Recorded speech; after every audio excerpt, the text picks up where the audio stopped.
سلمى،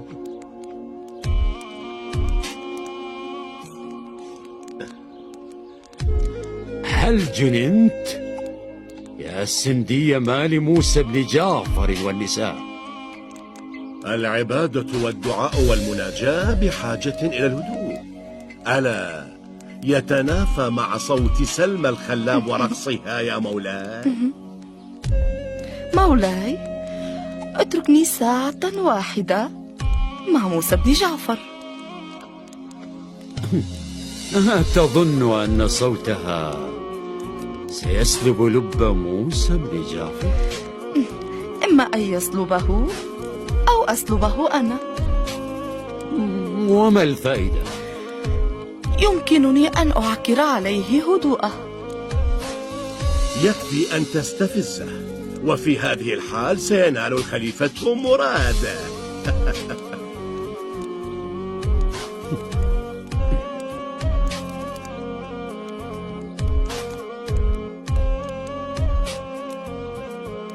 إذا أعجب نعم، أما إذا استفز فما؟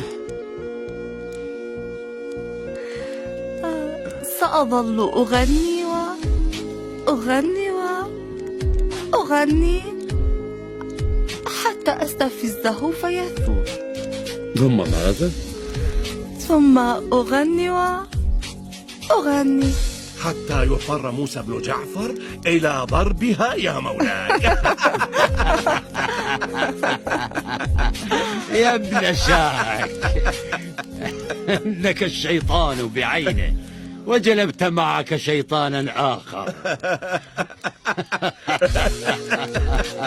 أنت تريد أن يضرب موسى بن جعفر يضرب سلمى؟ أجل، وعندها يتدخل القاضي ويطلع على كل ما جرى بين سلمى وموسى بن جعفر. وموسى بن جعفر لا يكذب، وعندها سيعلم الناس أنني كنت معه. كفى. أعطوا السندي كل ما يريد، وخذوا هذه الجارية إلى سجن موسى بن جعفر.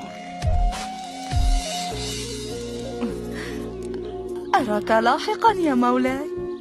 سأنتظرك هنا حتى تعودي.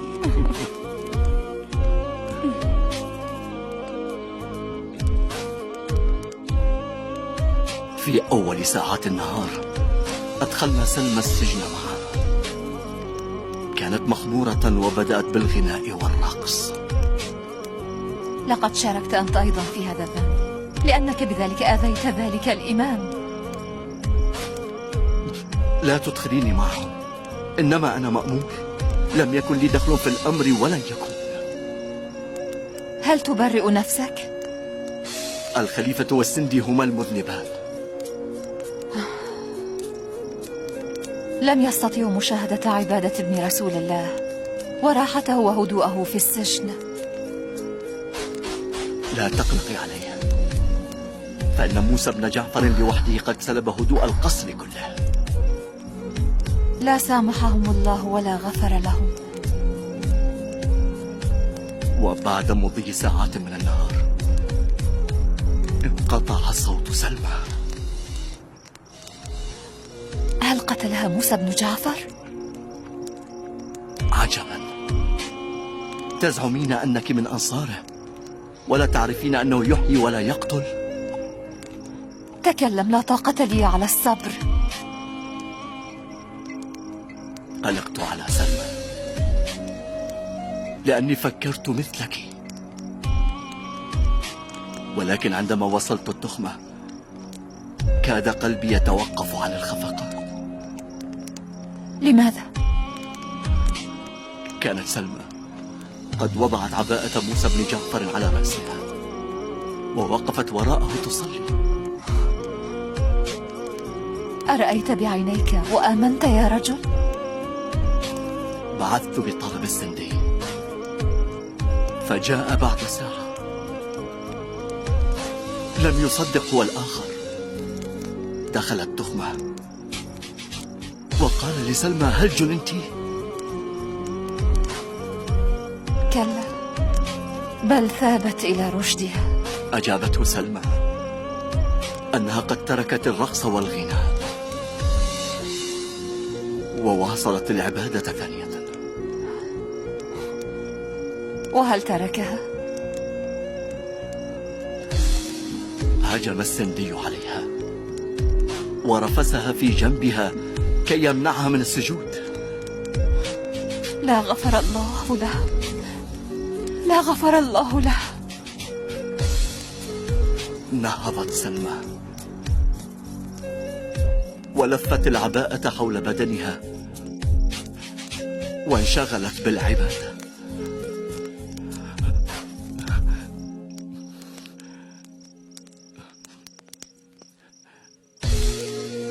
ولكن هذه المرة ضربها السندي بالصوت حتى الموت.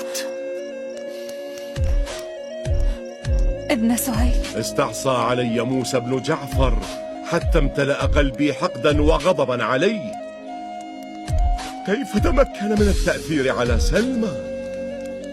كلما هويت بالصوت على سلمى ومع كل صرخة تقول شيئا وتطلب من الله المغفرة، وكذلك عندما أهوي بالصوت على موسى بن جعفر.